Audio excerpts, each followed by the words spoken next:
Muy bien, hoy día vamos a ver entonces Israel en la profecía.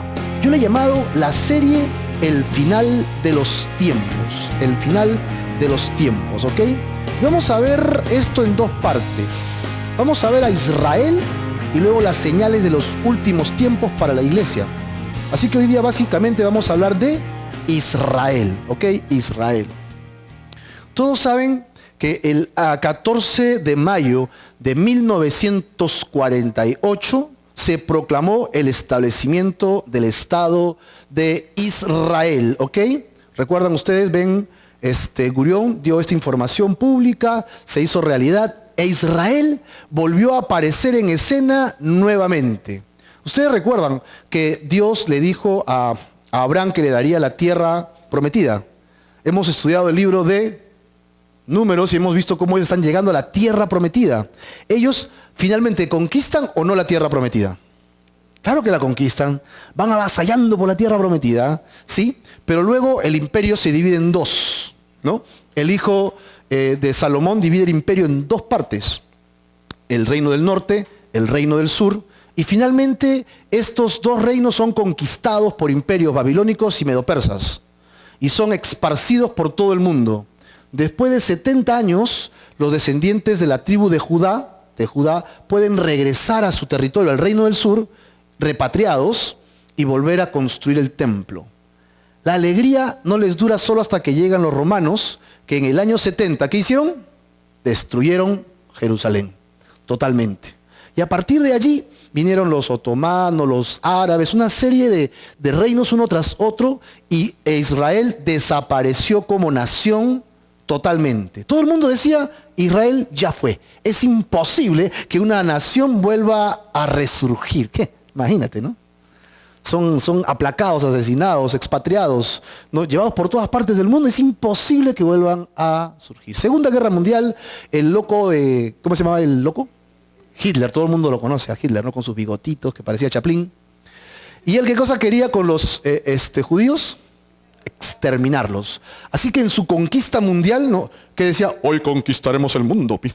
Y conquistó el mundo. Estaba conquistando el mundo y donde iba sacaba a los judíos, los llevaba a campos de concentración y comenzaba a aniquilarlos, ¿no? A matarlos, ¿no? Y ustedes conocen la historia, es terrible la historia, millones de judíos muertos. Acaba la Segunda Guerra Mundial, si no me equivoco, 1945, ¿estamos bien?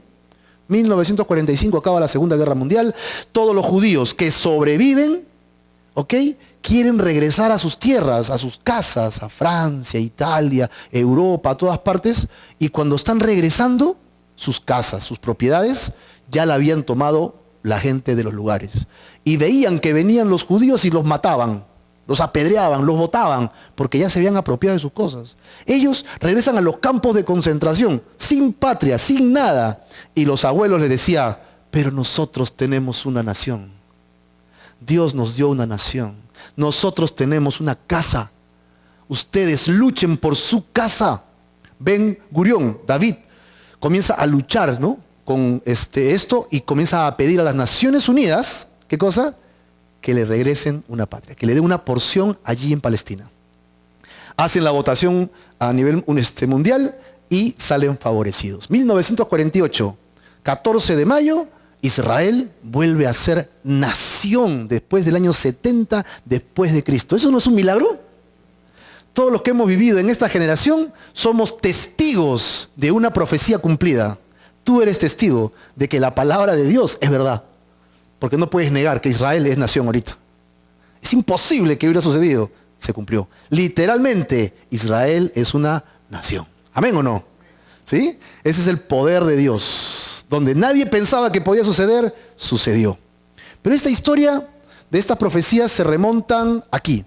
Según la profecía bíblica, el renacimiento de Israel, que sucedió en el 48, como nación, pone en marcha el resto de la última etapa de las profecías de Israel. ¿Dónde comienza esto? Esto va a comenzar con Daniel. ¿Ustedes recuerdan a Daniel?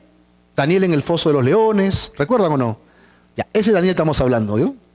Entonces, cuando la tribu de Judá se queda al sur, vienen los babilonios. ¿Quién es el rey de Babilonia? don Nabu, ¿no? Nabucodonosor viene y va a tomar a Israel, a la tribu de Judá. Ellos están viviendo en esta zona, Daniel y sus 3 amigos, en realidad eran 4, en total eran 4 amigos, son los príncipes, son gente muy educada, muy culta, muy llevada a Dios, ¿correcto? En esta atmósfera, la nación entera se había perdido, se habían alejado de Dios y habían comenzado a acercarse a los ídolos, a hacer idolatría, a dejar a Dios y a comenzar a envolverse en su carne, en sus propios pensamientos. Dios manda profeta tras profetas y le dice que se arrepientan, pero si no se arrepienten, Dios enviará del norte a don ¿quién? A don Nabu, para que los conquiste y los avasalle. Ellos no hacen caso y la historia termina triste. Nabucodonosor conquista esta ciudad y mata un montón de gente y se lleva la crema innata de la sociedad. Entre ellos, ¿a quién? A Daniel y sus tres amigos, su batería, ¿no? Así que Daniel fue cautivo de Babilonia por el rey Nabucodonosor. Estando en este lugar, la vida de Daniel solamente ya es fascinante estudiarla, ¿sí? No vamos a centrarnos en toda su vida, solamente en estas escenas de la profecía. Nabucodonosor, posesionado en su reino, tiene un sueño. Este sueño lo perturba. Se levanta en la noche y llama a todos los magos, a los sabios, a toda la gente que él tiene para que le dé sabiduría, consejo. Y vienen toditos. Normalmente, yo te cuento un sueño y tú como sabio me interpretas el sueño. Pero aquí don Nabucodonosor se le prendió el foquito y le dijo, yo quiero que ustedes me digan qué soñé y después que me digan qué significa el sueño. Y todo el mundo, me la pones difícil, porque yo cómo voy a saber qué has soñado tú. Ustedes no son los magos, los mejores del mundo. Ustedes tienen que saberlo. Díganme qué soñé y qué significa, si no toditos mueren. ¡Ah! Y todos los amos se volvieron trinchudos. ¡Ah! ¿Quién va a poder hacer eso? Es imposible que puedan hacer eso. Daniel y sus amigos se habían convertido en aquellos que estaban siendo entrenados para ser estos consejeros de sabios. Y en realidad eran científicos, ¿no? Pero le decían magos, ¿ok? Y él se entera de que no solamente van a morir los que están a cargo, sino todos los que están también en educación. Eso significaba que Daniel también iba a morir. Así que la agarra, busca a Dios, y Dios, ¿qué hace? Le revela el sueño a Daniel, ¿no? El rey pide que le interpreten el sueño, está muy molesto, y mientras tanto Daniel interpreta el sueño y dice, yo sé qué significa, yo sé cuál es el sueño, llévenme delante del rey, yo le voy a decir, Dios, que está sobre todas las cosas, me ha dado esta respuesta para el rey. Así que va donde el rey, solamente él puede darle la respuesta final. Esto es interesante, ¿no? Porque nadie más pudo hacerlo, solamente Daniel. Pero ¿quién le dio la respuesta? No te olvides, Dios es quien da la respuesta, ¿ok? No era Daniel. En el capítulo 2, verso 31 dice, tú, oh rey, ¿qué rey es? Nabucodonosor, ¿no? Tú, oh rey, veías, y he aquí una gran imagen. Esta imagen que era muy grande y cuya gloria era muy sublime, estaba en pie delante de ti y su aspecto era terrible. Qué extremos, ¿no? Porque mira, su gloria era sublime y su aspecto terrible. Parece hasta incongruente, ¿no? Es decir, si tú apreciabas el ornato, ¿no? Tú apreciabas la plataforma, el estilo era glorioso, sublime. Y dices, wow, oro, plata, bronce, ¿no? Hierro, esto es sublime. Pero tú lo veías de lejos y te temblaba el cuerpo porque es impresionante lo que estoy viendo. Este fue tu sueño, oh rey Nabucodonosor. La cabeza era de oro, la parte del pecho era plata, la parte del vientre era bronce, las piernas, ¿de qué material? Hierro, y los pies tenían hierro pero con algo más, hierro y barro, el barro cocido. ¿Tú puedes mezclar el hierro con el barro y hacer una sola amalgama? No, el barro nunca pega con el hierro. Es como si quisiera juntar en un vaso agua y aceite. ¿Has probado alguna vez? Échale agua, échale aceite y bátelo. Lo sueltas y se separan. ¿Sí o no? Exactamente igual va a suceder con el bronce y con el hierro y con el barro. ¿Tú los quieres juntar? Son totalmente diferentes. No vas a poder hacer nada. Eso significa que esa parte es la más débil de toda la estatua.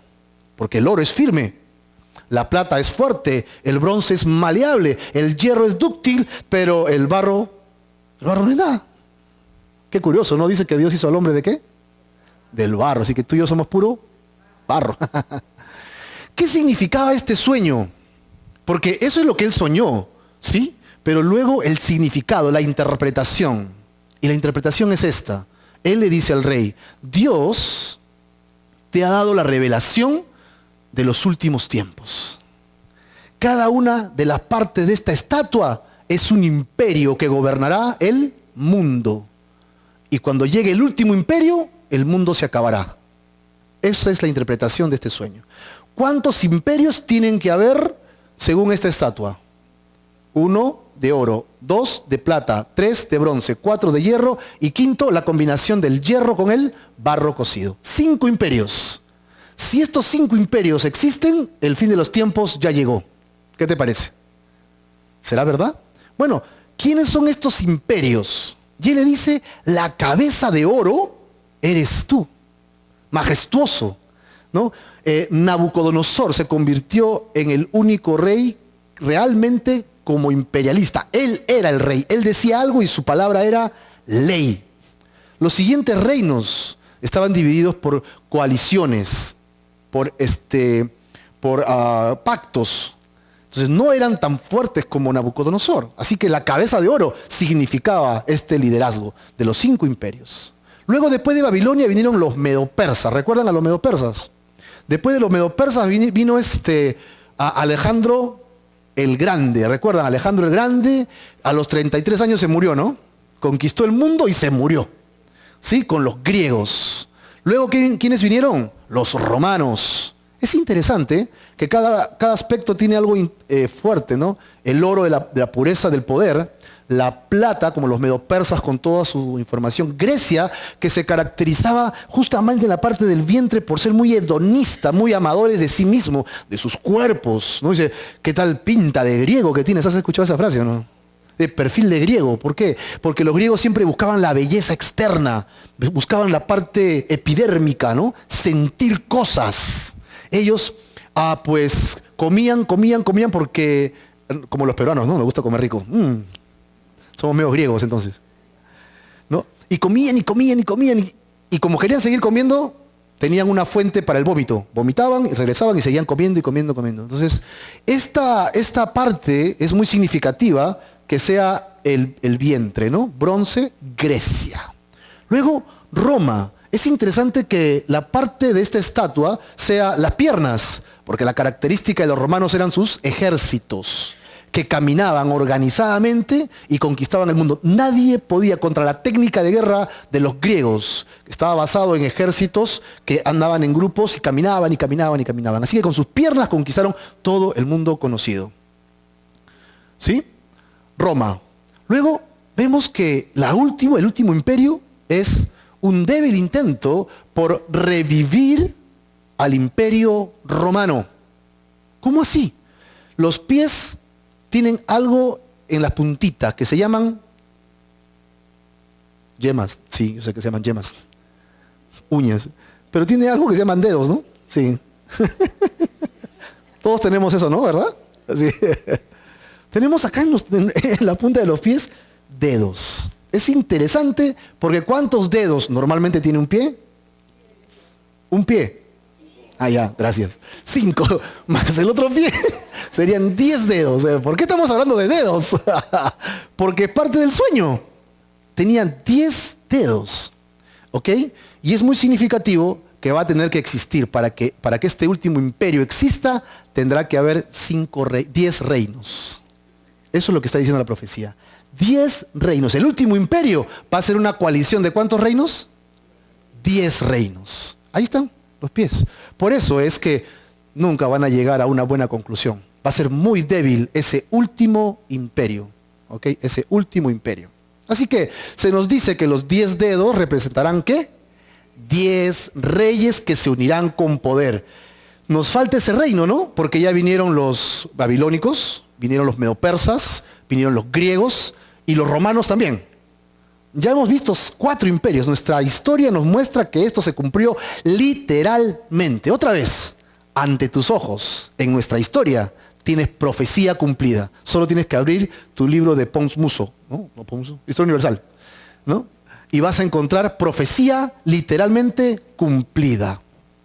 7 años después del sueño de Nabucodonosor, Daniel se encuentra en otro lugar lejos de la capital, y en este lugar él tiene una visión. ¿Una visión? Sí. Primero el rey con un sueño raro, ahora Daniel con una visión. ¿Qué visión tuvo Daniel? ¡Wow! Daniel era tremendo. Él sueña con 4 bestias. ¡Wow! 4 bestias. ¿Cuántos imperios eran? 5, ¿no? Pero él sueña con 4 bestias. La primera que era un león. El segundo es un oso. El tercero es un leopardo. Y el cuarto es una gran bestia. Una bestia feroz y terrible.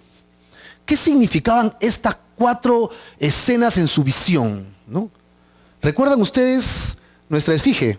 Con el oro, la plata, el bronce, el hierro más barro cocido, a los 5 imperios: Babilonia, Medo-Persa, Grecia, Roma, y tenían que salir de la misma Roma tiene que salir 10 reyes.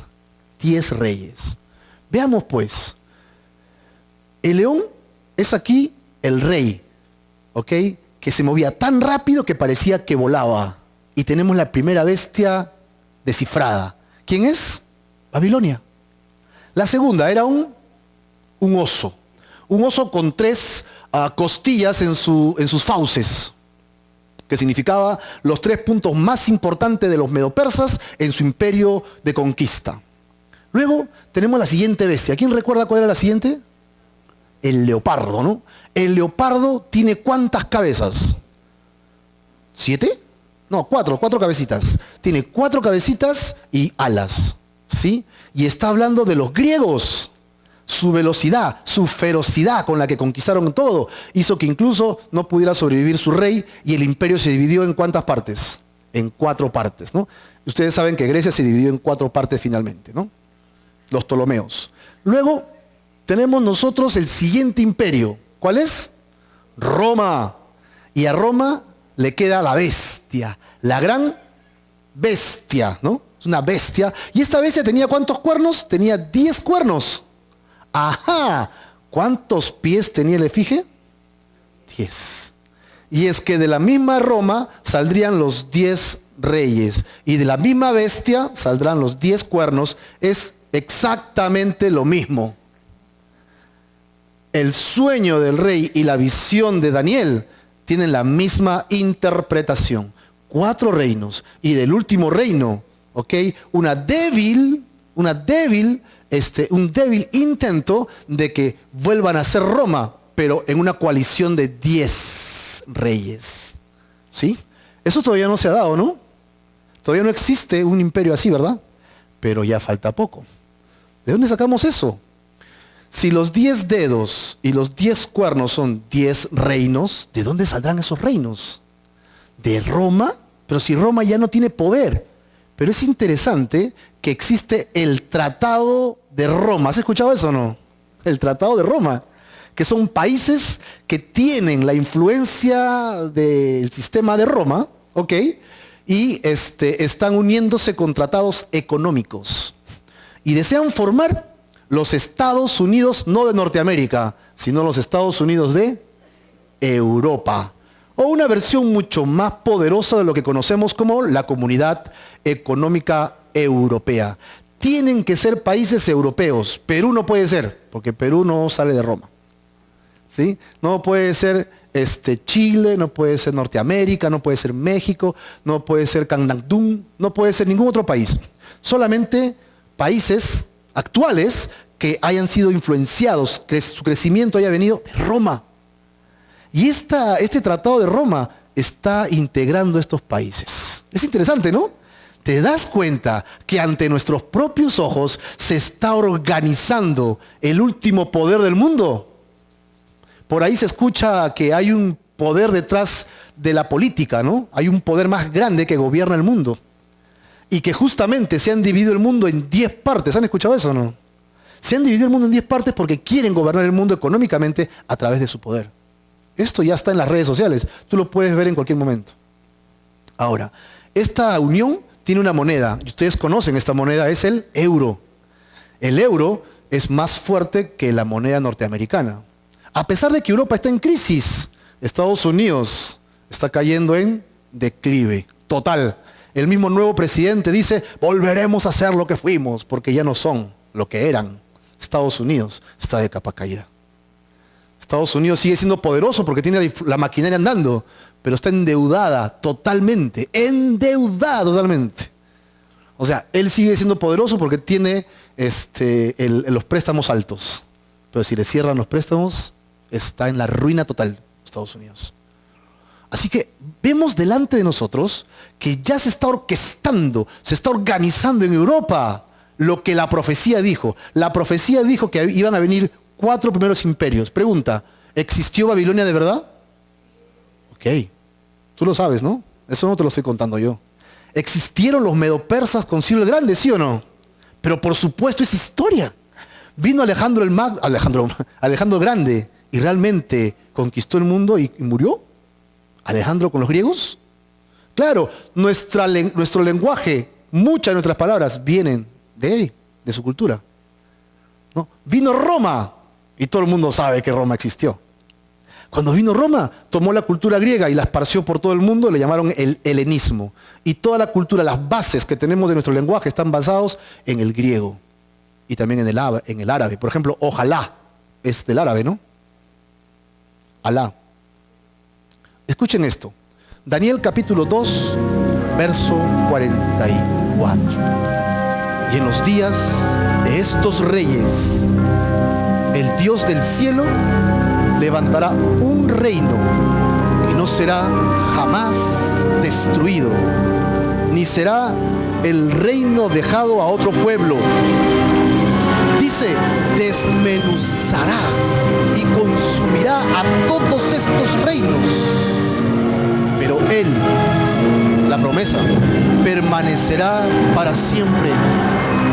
Es durante los días de estos 10 reyes de los pies que el Dios del cielo vendrá a establecer su reino. Esta roca que no es hecha de mano es Jesucristo, quien va a venir a establecer su reino completo sobre toda la tierra y lo llenará absolutamente todo. Como dice, así se cumplirá. Amén.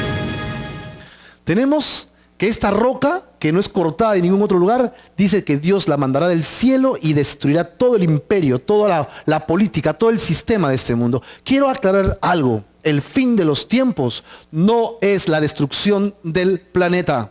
El fin de los tiempos no es que va a venir un gran meteorito que va a caer en el continente o va a caer en los mares y habrá un tsunami que destruirá el mundo entero. El fin de los tiempos, según la Biblia, es cambio de gobierno. Y eso nos conviene a nosotros, ¿sí? Va a haber cataclismos, terremotos, todo eso va a existir, es verdad. El mundo está como con dolores de parto, va a volver a nacer el mundo. La Biblia da esperanza, no destrucción. No es fatídico, es fatídico en el sentido de que el que no cree será destruido.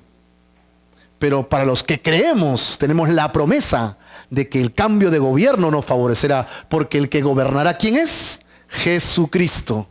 La roca que lo llenará todo y todo el mundo será gobernado por Él. Este tema lo vamos a desarrollar en las siguientes semanas. ¿Cómo es que Él gobernará? ¿Dónde viviré yo? ¿Dónde estará mi casita? Yo ya pedí barranco por si acaso, así que no me quiten barranco. ¿Dónde moraremos los judíos? ¿Dónde morarán los judíos? Perdón, ¿dónde moraremos los cristianos? Los que creemos. ¿Habrá reproducción? ¿Podremos tener hijos? ¿Será en el cielo o es en la tierra que estaremos con Dios para siempre? Todas esas respuestas las iremos resolviendo poco a poco. Pero hoy día estamos viendo que la profecía es muy clara. El sistema del mundo existe, pero Dios lo destruirá para que venga Jesucristo e instaure su reino. ¿Amén o no? ¿Quiénes somos parte de ese reino? Amén, gloria a Dios. Tú y yo somos parte de ese reino. El reino del Señor Jesucristo. En el tiempo de Roma, Dios envió a su Hijo Jesucristo para que viviera entre nosotros y muriera en una cruz. ¿Amén o no? Ese era el objetivo de Jesús. ¿El objetivo de Jesús cuál era? Morir en la cruz. Acuérdate, no era que tengamos Navidad. No era para que tengamos regalitos el 24 de diciembre. La venida de Jesucristo no era para sanar tu cuerpo. La venida de Jesucristo no era para darte riqueza y abundancia económica en la tierra. La venida de Jesucristo era ¿para qué? Para morir en la cruz. Ese era el objetivo de Jesucristo. Amén. Entonces, si yo creo que Él vino para eso, y en el momento que yo creo en eso, y se acuerdan la segunda cuál es, me arrepiento de mis pecados, entonces Jesucristo viene a reinar en mi corazón. Y empieza lo que llamamos el reino espiritual. Estamos en un reino espiritual ahora. Mientras que este mundo está gobernado por el diablo aún, espiritualmente yo estoy siendo preservado hasta que Él venga y me lleve con Él para instaurar su reino físico en esta tierra. ¿Sí? Así que mi esperanza no está en lo que en este mundo pueda conseguir, sino en lo que en la eternidad voy a tener. La eternidad con Dios. ¿Amén o no? Muy bien. Tenemos nosotros, ¿qué tiene que pasar antes que venga el último imperio de los 10 reyes? ¿Qué tiene que suceder? La nación de Israel tiene que volver a reaparecer. Antes que pase eso, antes que el reino empiece, Israel tiene que aparecer en escena. 2600 años aproximadamente después de Daniel, el 14 de mayo de 1948, Israel es nación otra vez. Es decir, si ya aparece Israel, ¿cuál es el siguiente paso? Tiene que aparecer este último reino. Ya está. Estamos a las puertas. Se han abierto las puertas, Israel ya es nación, y ahí al fondo está el reino, el imperio. El último imperio está ahí a la vista. Lo estamos viendo en Europa. Ya está ahí. Solo se está gestando, solo se está organizando. Pero ya existe. Estamos a las puertas del cambio de gobierno de Dios, en la que tú y yo estaremos con Él para siempre. Pero apenas Israel fue nación, hicieron coalición los árabes y quisieron destruirlo. ¿Por qué? Es una profecía, todo el mundo debería estar feliz que Israel es nación. Pero lo quieren destruir. La pregunta es, ¿por qué quieren destruir a Israel? ¿Por qué quieren destruir a Israel? Bueno, ya sabemos que este es un mundo espiritual también, ¿no? Y que ¿quién está gobernando este sistema del mundo? Es el diablo. Jesús mismo dijo, es necesario que me vaya porque el príncipe de este mundo está gobernando todavía este mundo. ¿Sí? Él todavía está, por eso hay maldad, por eso hay tanta cosa fea, porque el diablo todavía sigue gobernando en los corazones de aquellos que no aman a Dios. Y los que amamos a Dios, oramos y le decimos al que le pega a su mujer, brother, ya no le pegues a tu mujer. Al que le saca la vuelta a su marido, mujer, déjala esas jugadas, regresa a tu casa, sé fiel a tu marido. Los cristianos impedimos que el mundo se ponga peor, que se deprave. Los cristianos impedimos que la maldad aumente. Oramos para que el mundo cambie. ¿Sí o no? Pero este sistema está gobernado por el diablo. El diablo no quiere que Israel surja. El diablo no quiere que esto pase. Pero ¿qué está usando para que no haya esto? Vamos a tener que ver un poco de historia. ¿Por qué quieren destruir a Israel? ¿Ustedes recuerdan este mapa? Este es África, ¿verdad? Acá está España. Pues hombre, acá están los españoles, ¿no? Acá está Italia, acá tenemos toda la parte de Rusia y de Asia. ¿Estamos ubicados en el mapita? Sí, es importante para podernos dar cuenta. ¿Qué pasa aquí? Toda esta zona es desértica totalmente. Ustedes recuerdan el viaje de Moisés, ¿no? Moisés salió de acá, cruzó el Mar Rojo, hizo toda esta ruta y luego llegó a la tierra de Canaán. Esta es la ruta, la misma ruta que estamos viendo nosotros ahora como un mapa general político, y vemos que toda esa zona es desértica. Sin embargo, dicen que esta zona de acá tiene la tercera parte de petróleo y gas natural del mundo. Por eso es que es tan codiciado esta zona. Es sumamente codiciado. Ahora, para que puedan sacar el petróleo, tienen que cruzar justo por esta zona que conocemos como Palestina, ahora Siria, y con todos los pleitos que existen. El que controla esto, ¿qué controla? La economía del mundo. El que controla esta salida del petróleo y del gas natural tiene el control económico del mundo. Acuérdate. Ahí hay un poder increíble. El que gobierna eso controla todo. Esta zona es básicamente la zona que siempre ha sido el punto de contacto entre estos dos mundos diferentes, Oriente y Occidente. Por ahí es que cruzan todas las cosas. Así que es una zona que siempre ha estado sometida bajo un imperio poderoso. En este caso, los imperios que han gobernado esta zona son los persas, los griegos y los romanos. ¿Ok? Estos tres imperios han gobernado esta zona. Sin embargo, nosotros encontramos que después que Roma comenzó a decaer, el movimiento islámico, los árabes, comenzaron a conquistar todo el mundo y llegaron hasta España mismo. ¿Sí? Y tuvimos una conquista árabe en esta zona. ¿Ustedes recuerdan las cruzadas? Las cruzadas eran los cristianos de esa época queriendo retomar esta zona de acá. Esas eran las cruzadas, básicamente. ¿Ok? Ahora, luego vinieron los otomanos, ¿ok? Con Gengis Khan. ¿Han escuchado de Gengis Khan? Fascinante, ¿no? Las guerras que él hacía, escrito libros de guerra, es fascinante, ¿no? Con los otomanos. Y conquistaron toda esta zona, y se quedan allí 600 años, los mongoles. Y hasta la Primera Guerra Mundial, Luego encontramos que Francia e Inglaterra quieren sacar a los otomanos, pero tienen un problema. ¿Cómo puedes sacar a los otomanos si son tan poderosos? La única forma es haciendo que los que viven en esa zona se rebelen. Ellos le dan apoyo y de esa forma sacan a los conquistadores. Buena estrategia, ¿no? De adentro hacia afuera. ¿Cómo hicieron para convencer a todos los árabes que vivían en esta zona para que se rebelaran contra los otomanos? Le hicieron un acuerdo, el acuerdo de Sykes-Picot. Ese es el acuerdo que hicieron. ¿De qué trata ese acuerdo? El acuerdo dice, si sacamos a los otomanos, nosotros que los estamos ayudando, ¿ok? Le daremos la Gran Arabia. ¿Y qué cosa es la Gran Arabia? Un país solo para ellos. Esa es la promesa que le hicieron. Tanto los ingleses como los franceses. Les daremos un país solo para ustedes, independientes, ustedes se gobernarán. ¿O sí? Pero acá hay un truco. El truco de esto es que esto era una mentira. Logran el objetivo, los otomanos se van, pero los ingleses y los franceses crearon muchos países chiquititos allí. Los países que conocemos en ese lugar no tienen ni 100 años de existencia. Los ingleses los crearon. ¿Ok?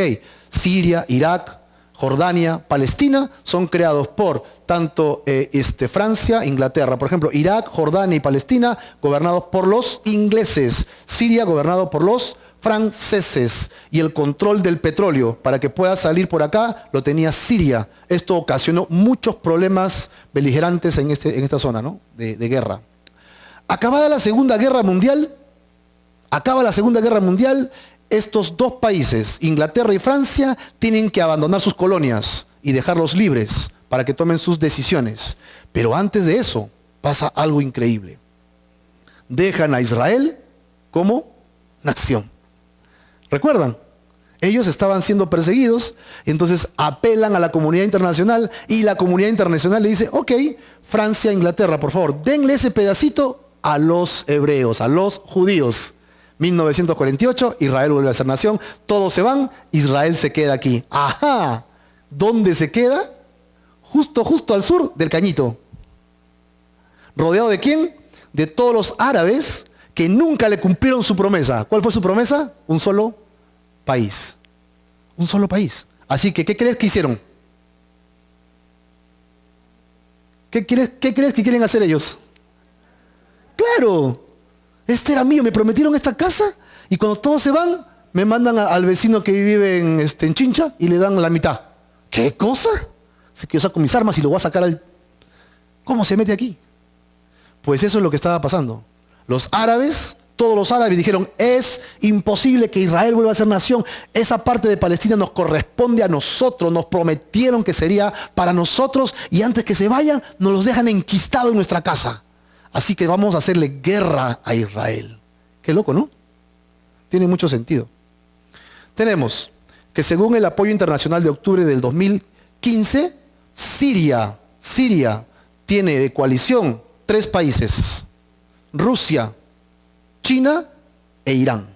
3 países que apoyan Siria. ¿Por qué? Porque incluso Rusia ya tiene basado aquí en el Mediterráneo, en las puertas de Siria, una fuerte base naval. Los rusos tienen ahí sus barcos, bien metidos, controlando todas las cosas.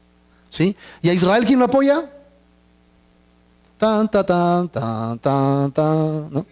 Estados Unidos apoya a Israel. Así que encontramos que desde la Segunda Guerra Mundial, las guerras frías, que la gente tuvo que tomar decisiones, encontramos que ahora hay una lucha Israel-Estados Unidos contra los árabes y su coalición de Irán, China y Rusia con Siria para combatir contra este pequeño país. ¿De qué tamaño? ¿Alguien tiene una idea de qué tamaño es Israel? Creo que es casi el tamaño de Lima. Algo así es Israel. No es más grande. Es chiquitito, es pequeñito, no es nada grande. Pero el lugar en el que está es un lugar de conflicto total.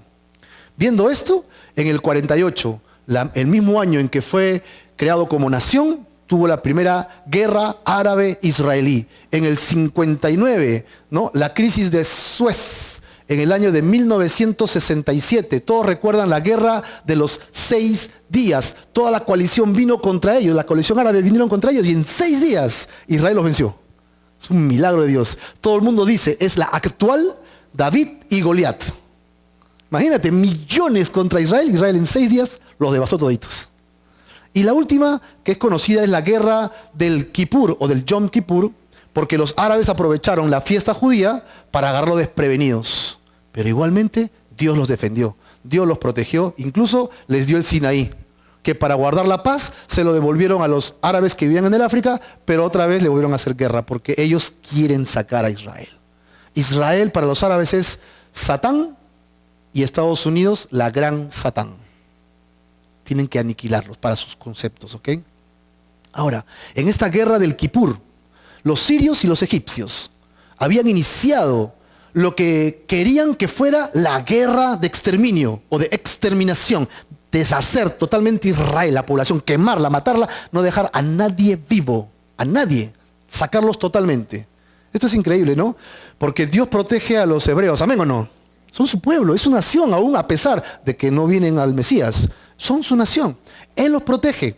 Ellos tienen una tecnología de guerra increíble que Dios les ha dado la oportunidad de que tengan, de defenderse, mientras que las otras comunidades a las cuales bombardean no desarrollan la tecnología. Los dos se bombardean, unos mueren y se quejan, nos están matando, nos están haciendo daño. Pero si le cayeran las bombas de ellos, también estarían haciendo exactamente lo mismo. Pero ellos tienen un escudo que es Dios. El escudo que tiene Israel es Dios. Eso es lo que está pasando. Así que encontramos que a pesar que el exterminio viene contra ellos, Dios los protege porque es la niña de sus ojos. Y dice que nosotros también somos su especial tesoro. Si alguien quiere ir contra ti, tú no sabes con quién se está metiendo. Cuando alguien te quiere hacer daño, dice, tú no sabes con quién te estás metiendo. Tienes que decirle así. ¿Con quién te estás metiendo? Soy hijo de un ser muy poderoso. No tienes idea de con quién te estás metiendo. ¿Por qué? Porque tenemos a alguien que nos defiende. ¿Amén o no? Alguien te está defendiendo. Alguien está atrás tuyo, delante tuyo, a tus costados y está encima tuyo. Él es nuestra torre fuerte. Él es nuestro castillo. Él es nuestra roca sólida. Y en Él puedes confiar. ¿Amén o no? Es nuestro Dios. La intención de la batalla era destruir completamente la nación de Israel y las potencias unidas árabes casi lo logran. Es increíble. Zacarías capítulo 12, verso 8. Dice, en aquel día Jehová defenderá al morador de Jerusalén. El que entre ellos fuere débil, en aquel tiempo será como, ¿quién dice? Como David, ¡qué loco! Y la casa de David como Dios, como el ángel de Jehová delante de ellos. Esto es interesante, porque en esta guerra que acabamos de mencionar del Kippur, ¿ok? encontramos que había guerra de tanques, y venían del África y venían de Siria, por el Golán, a atacar a Israel, y ellos eran poquitos encima. Estados Unidos, que los estaba abasteciendo, no tenía toda la influencia de la maquinaria de guerra que deberían tener. Tenían tanques malogrados en reparación. Así que los israelitas, los judíos hebreos, ¿no?, quisieron defenderse y simplemente subieron a sus tanquecitos. Y llegaban a las colinas y veían que venían 30 tanques, 15 tanques, y ¿saben lo que hacían? ¡Bum, bum, bum! Disparaban y luego comunicaban: hemos bajado 3 tanques en esta zona. Y se bajaba rápido, subía por otro lado y ¡pum, pum, pum! Y volvía a comunicar con línea abierta para que todos escuchen: hemos derrotado 2 tanques. Se bajaba y otra vez, ¡pum, pum, pum! Y la coalición árabe pensaba que todos los judíos armados venían contra ellos porque los atacaban por todas partes, y retirada, salgan porque los judíos nos matan. Y todos sus tanques se van. Esto pasó literalmente. El más débil será como David, ¿no? El más débil será como David. Y la casa de David como la casa de Dios. Dios defendió a su nación. Es increíble. Ahora lo cuentan y es como un chiste. Pero ellos simplemente dijeron: yo no voy a permitir que esto caiga en manos de los árabes. Dios nos ha dado esta tierra y la voy a defender, dispuestos a morir por la promesa de Dios. Y Dios lo defendió. ¿Amén o no? Así que lo mismo pasa con los hijos de Dios. Si tú le crees al Señor y vas por fe, Dios va a estar contigo. Si Dios pone paz en tu corazón, si tú has estado orando y meditando las Escrituras, si has recibido palabra de Dios, ve, porque Dios está contigo. No importa si tu enemigo o lo que tengas que hacer es demasiado grande. No importa, porque tu Dios es mucho más grande que todas estas cosas. El primer ministro soviético, ¿no?, Leonid Brezhnev, giró un cable a Nixon y le dijo que la Unión Soviética iniciaría una acción unilateral para imponer la paz en el Medio Oriente. Qué bonitas palabras, ¿no? Suenan hasta artístico. Pero lo interesante es que ellos tenían aviones en la región, ya tenían barcos puestos ahí y tenían satélites chequeando Israel. ¿Sabe lo que estaba diciendo en realidad este primer ministro? Lo que estaba diciendo es que se estaba preparando para invadir Israel. ¿Qué paz? Yo voy a poner mi paz. Yo gobierno y acá ya no hay problema. Los rusos con los sirios se estaban coalicionando para justamente conquistar Israel. Los ojos de Rusia se han puesto sobre Israel. Acuérdate. Los ojos de Rusia están sobre Israel, por la coalición árabe. Todo lo que les estoy contando no ha pasado hace 1000 años. Está pasando ahorita. Tú lo puedes leer en el periódico, lo puedes ver en la televisión, lo puedes chequear ahorita mismo. El pastor Chuck Smith dice que estuvo durante la guerra del Yom Kippur. Él dice: de regreso de Tel Aviv a mi hotel en Bat Yom, hablé con el chofer del taxi y él era un teniente del ejército, el cual dijo: estamos peleando contra los rusos esta vez. Ya hemos capturado a muchos de ellos en el Golán. Y esto fue escrito en la revista The Times en esa época. En otoño de 1982, Israel frustró otra invasión rusa contra Israel. Rusia versus Israel. ¿Qué te parece? Tú pones a Rusia en el mapa y pones a Europa. Rusia es inmenso. Ahora pon a Rusia con Israel. O sea, ¿qué tiene que ver Rusia con esa pulga? ¿No? Pero los ojos de Rusia están contra Israel. Ezequiel capítulo 37. Sobre mí, y me llevó en el espíritu de Jehová y me puso en medio de un valle que estaba lleno de huesos. Y me hizo pasar cerca de ellos por todo en derredor. Y he aquí que eran muchísimos sobre la faz del campo, y por cierto secos en gran manera. Y me dijo: Hijo de hombre, ¿vivirán estos huesos? Y dije: Señor Jehová, tú lo sabes. Me dijo entonces: Profetiza sobre estos huesos y diles: huesos secos, oíd palabra de Jehová. Así ha dicho Jehová el Señor a estos huesos: He aquí yo hago entrar espíritu en vosotros y viviréis, y pondré tendones sobre vosotros, y haré subir sobre vosotros carne, y os cubriré de piel, y pondré en vosotros espíritu y viviréis, y sabréis que yo soy Jehová. Profeticé pues como me fue mandado, y hubo un ruido mientras yo profetizaba, y he aquí un temblor, y los huesos se juntaron cada hueso con su hueso. Y miré, y he aquí tendones sobre ellos, y la carne subió, y la piel cubrió por encima de ellos, pero no había en ellos espíritu. Y me dijo: Profetiza al espíritu, profetiza, hijo de hombre, y di al espíritu, así ha dicho Jehová el Señor. Espíritu, ven de los cuatro vientos y sopla sobre estos muertos y vivirán. Y profeticé como me había mandado, y entró espíritu en ellos, y vivieron, y estuvieron sobre sus pies, un ejército grande en extremo. Me dijo luego, hijo de hombre, todos estos huesos son la casa de Israel. Y aquí ellos dicen, nuestros huesos se secaron y pereció nuestra esperanza, y somos del todo destruidos. Por tanto, profetiza y diles, así ha dicho Jehová el Señor. He aquí yo abro vuestros sepulcros, pueblo mío, y os haré subir de vuestras sepulturas, y os traeré a la tierra de Israel. Y sabréis que yo soy Jehová, cuando abra vuestros sepulcros y os saque de vuestras sepulturas, pueblo mío.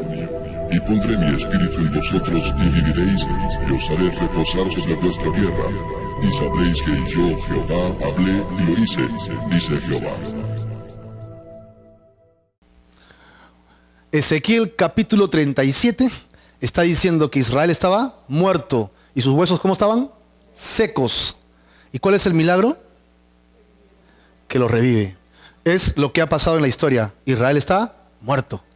Estuvo muerto por miles de años y ¿qué ha hecho Dios? Lo ha resucitado. Una nueva nación. Ezequiel 37 es profético totalmente. Dios comparó a Israel con los huesos secos tendidos en el desierto.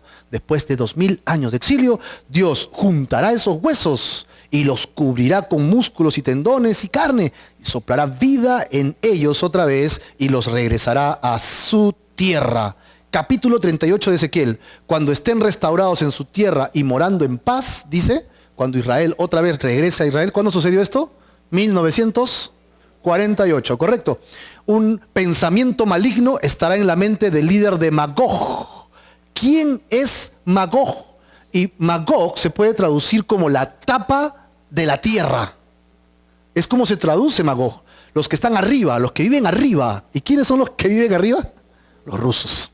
Es muy interesante también que si tú pones una línea, casi Israel está al sur de Moscú, en su latitud y longitud. Así que cuando habla del norte y de Magog, no queda otra. ¿De quién está hablando? De Rusia. ¡Wow! Un pensamiento maligno entrará en la mente del líder de Magog, quien se unirá a naciones musulmanas para destruir a Jerusalén. En ese tiempo, ¿quiénes? Irán, Persia, Etiopía y Libia se unirán contra Jerusalén. Harán coalición contra Jerusalén. Los ojos de Rusia puestos contra este pequeño paisito. Y cuando veas esta profecía cumpliendo, significa que estás viendo, ¿qué cosa? Los últimos días. ¿Estamos viendo qué está pasando esto? ¿Sí? Esto ya está sucediendo. Estamos en los últimos tiempos. En cualquier momento el Medio Oriente puede estallar en un conflicto final y eso significaría que empieza una guerra de aniquilación. Rusia atacará a Israel y será el primer evento que desate una serie de eventos que conocemos como los 7 años de la tribulación. Los 7 años de Apocalipsis, lo que dice Mateo 24, se cumplirá después que Rusia logre venir con sus aliados contra Jerusalén para destruir la nación de Israel. Pero sabemos que Dios intervendrá, ¿verdad? Y cuando Dios intervenga, solo quedará 1/6, dice, del poderío militar de Rusia. Dios destruirá 5 de 6. ¡Wow! Dios mismo protegerá a su nación. Ahora, vamos a encontrar algo interesante. Rusia tiene sus ojos puestos en esta pulga. ¿Ok? Pero Rusia tiene tanto poder que podría conquistar Europa, ¿tú sabes o no? Rusia es tremendo. La Biblia predice en Daniel que una confederación compuesta de 10 naciones europeas entrará en el poder y será el último imperio de gobierno mundial. ¿De acuerdo o no? ¿Estamos todos de acuerdo? Los 10 deditos de la estatua, ¿no? Los 10 cuernos de la bestia son el último imperio y estamos hablando que eso van a ser en Europa. Europa. Y acá tenemos a Rusia y Europa. ¿Rusia podría conquistar Europa? Sí, pero ¿dónde tiene sus ojos puestos? En Israel. Qué interesante, ¿no? Sin embargo, Rusia presenta el mayor obstáculo para que esta Unión Europea sea el gobierno mundial. Si ellos se instauran como gobierno mundial, Rusia dice, hey, ¿qué están haciendo? Acá, yo soy el que quiero mandar, ¿no? Los matoncitos del barrio. Muchos estrategas militares norteamericanos creen que por la superioridad en personal y armas convencionales, Rusia puede conquistar a toda Europa occidental en 7 días. 7 días sin el uso de armas nucleares. Parece un enemigo increíble con todo el poder que tiene. Así que, ¿qué hará Dios para hacer que la alianza rusa deje de ser una amenaza militar a Europa e ingrese el último poder mundial? Tiene que destruir su poder militar. Ezequiel 37:14 nos habló de los huesos secos. Ezequiel 38:10 dice que Rusia le deseará el mal a Israel para destruirlo, lo que ya está pasando ahora. Ezequiel 38:4a, Dios dice, te quebrantaré, pondré garfios en tus quijadas y te sacaré a ti y a todo tu ejército. Tu corazón deseó mal contra Israel. Ok, en el momento que yo necesite destruirte para que Europa se convierta en el último imperio, entonces yo voy a poner una especie de ganchito, un garfio, en tu quijada, te voy a sacar de tu escondrijo y te voy a traer para que ataques Israel. Eso es lo que está diciendo el versículo 4 del capítulo 38. Se levantará la ira y el enojo de Dios contra Rusia, y Dios nos da detalles de la contundente derrota que Dios tendrá contra ellos, y solo dejará a una 1/6 parte del ejército ruso. Mira Ezequiel 39, 27 al 29. Cuando los saque de entre los pueblos y los reúna de la tierra de sus enemigos, y sea santificado en ellos ante los ojos de muchas naciones, todo el mundo verá cómo Dios destruirá a Rusia, ¿no? O sea, su ejército, y sabrá que yo soy Jehová su Dios, cuando después de haberlos llevado al cautiverio entre las naciones, los reúna sobre su tierra, sin dejar allí ninguno de ellos. Y esconderé más de ellos mi rostro, porque habré derramado de mi espíritu, dice, sobre la casa de Israel, dice Jehová el Señor. Tremenda palabra. 3 cosas importantes que yo rescato. 1, todo el mundo sabrá que yo soy Jehová su Dios, porque ellos buscarán a Dios. Imagínate, Rusia y la coalición árabe, y ellos una pulguita, ni con todos sus armamentos se van a poder defender. Se van a arrodillar, Señor, defiéndenos, y vendrá Dios y ¡fa! Y todo el mundo dirá, ¿cómo hicieron eso? Y ellos dijeron, solo pedimos a Dios, y Dios se glorificó. 2, Él no se esconderá más de ellos. Hasta ahora Dios se ha escondido para no revelarse en ellos, porque Dios se está revelando en la iglesia ahora. Hay un espacio entre este tiempo de Dios con Israel, ¿ok?, y la iglesia. Dios ha dejado por un momento a Israel en sus profecías y en su andar para andar con nosotros, la iglesia. Qué bendición, ¿no? Pero cuando nosotros ya no estemos, Dios volverá a trabajar con Israel. Acá está. Habré derramado de mi espíritu sobre la casa de Israel. El pastor Chuck, en sus libros, dice, es una convicción mía muy fuerte que antes de que el Espíritu de Dios se derrame sobre la casa de Israel, la iglesia será quitada de la tierra. Nosotros llamamos a este evento, ¿cómo le llamamos? El rapto de la iglesia. Para que esto suceda, para que Israel reciba el ataque de los rusos, ok, la iglesia tiene que dejar de estar en la tierra. ¿Y cuánto falta para eso? Dice que si Semana Santa ya está cerca, Navidad está más cerca, ¿o no? ¿Sí o no? Si Semana Santa está cerca, Navidad está más cerca, ¿verdad o no? Si la segunda venida de Cristo, si el poder de Dios se va a revelar en Israel con Rusia, más cerca está el rapto. 7 años antes va a pasar eso. Y la promesa está dada. Tú y yo nos iremos con el Señor. Vamos a participar de la cena del Señor hoy día. Y dice, recuerden estas cosas, que Él murió, ¿ok?, dio su cuerpo y su sangre. Pero después Pablo dice, recuerden que Él regresará. ¿Regresará por quiénes? Por nosotros. Los que somos hijos de Dios, los que hemos creído, los que nos hemos arrepentido, entonces tenemos las promesas en nosotros. Dios nos llevará y entonces empezará el final. Rusia será aplacada y destruida y se levantará la última nación poderosa, el último imperio poderoso con 10 reyes, y empezarán los últimos 7 años de los últimos tiempos. Romanos 11, 25 dice, porque no quiero, hermanos, que ignoren este misterio, para que no sean arrogantes en cuanto a ustedes mismos, que ha acontecido, ¿a quién? A Israel. Endurecimiento en parte de no creer en el Mesías, ¿ok? ¿Hasta qué? hasta que haya entrado la plenitud de nosotros, hasta que la mayoría de nosotros haya creído. Mira qué paciencia tiene Dios, que todavía sigue tocando la puerta de tu corazón y está reteniendo a Rusia, está reteniendo a la coalición europea, está ajustando a los árabes para que tú te conviertas, para que tu familia se convierta. Es la misericordia de Dios, es la gracia de Dios. Dios ha endurecido todavía todo hasta que nosotros los gentiles, todos los que hemos de arrepentirnos, nos arrepintamos. ¿Ya te has arrepentido de tus pecados? Porque Dios va a esperar, pero Él tiene sus tiempos fijos. Va a llegar el día en que se desatará. Y si no te has arrepentido, y si no has venido a los pies de Cristo, si no has puesto tu fe en Jesucristo, te queda solo quedarte en este mundo. Y me contarás la historia. Porque yo la sé por la profecía, pero si te quedas, tendrás que vivirla. ¿Sí? Y dice que el destino de los que se quieran quedar será el infierno. El infierno, porque ya no queda otro lugar. Salvo te dejes decapitar, que ya lo veremos después. Así que resumen sobre Israel. Los eventos. Dios mostró a Daniel 5 imperios. ¿Amén o no? ¿Cuántos se han cumplido ya? 4 imperios. ¿Cuál falta? La Unión Europea, ¿no? Los que se van a juntar en Europa.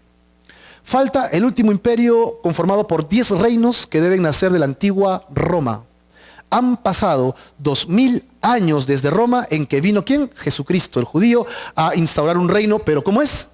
Espiritual, no lo olviden, es espiritual en el corazón de todos los que venimos arrepentidos a Él. Dios restaurará la nación de Israel. ¿Esto pasó o no pasó? Ya sucedió. Ok, 5. Rusia no dejará militarmente que el último imperio florezca hasta que Dios permita que ataque a Israel y Dios mismo destruya su ejército. Entonces empezará el fin y el cambio de gobierno de Dios. Vamos a hacer un esquema final para terminar. Si hacemos una línea del tiempo hasta el fin donde Dios vendrá a instaurar su reino, quiero que me digas si estamos de acuerdo. Ya vino Babilonia, Nabucodonosor. ¿Estamos de acuerdo? Sí, es verdad. 2. Vinieron los medopersas. ¿Existieron o no existieron? Correcto. 3. Vinieron los griegos. ¿Correcto o no correcto? 4. Vinieron los romanos. Y en la época de los romanos, ¿quién vino? Jesucristo. Y Él instauró la iglesia. La iglesia. Siguiente evento importante. Dios dijo que restauraría a Israel. ¿Y esto sucedió o no sucedió? Dime, ¿todo esto se está cumpliendo? ¿Se ha cumplido? Todo esto se ha cumplido. La pregunta sería, ¿cuánto falta para el fin?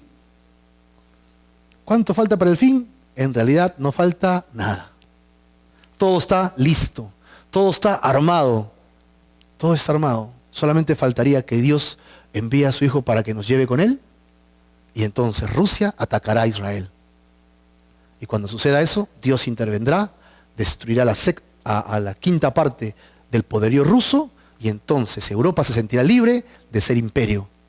Se juntarán 10 reinos y empezará la tribulación. Ahí, para que gobierne esos 10 reinos, hay un cuerno principal. Se va a conocer como el anticristo.